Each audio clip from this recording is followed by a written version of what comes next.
நம்மள சிங்கிள் மெஜாரிட்டியோட ஜெயிக்க வைப்பாங்க என்ற அசைக்க முடியாத நம்பிக்கை, ஆழமான நம்பிக்கை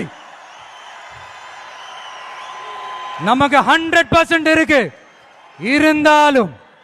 இருந்தாலும் அப்படி நாம் அந்த நிலையை நிறைவா அடைஞ்சாலும்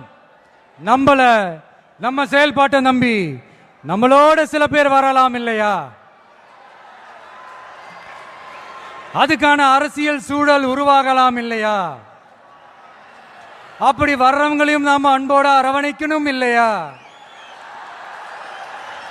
நமக்கு எப்பவுமே நம்மளை நம்பி வர்றவங்கள அரவணைச்சுத்தானே பழக்கம்.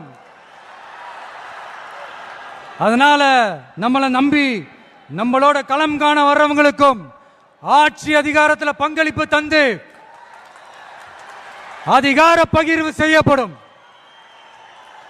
2026ஆம் ஆண்டு ஒரு புதிய அரசியல் களத்தின் புத்தாண்டு.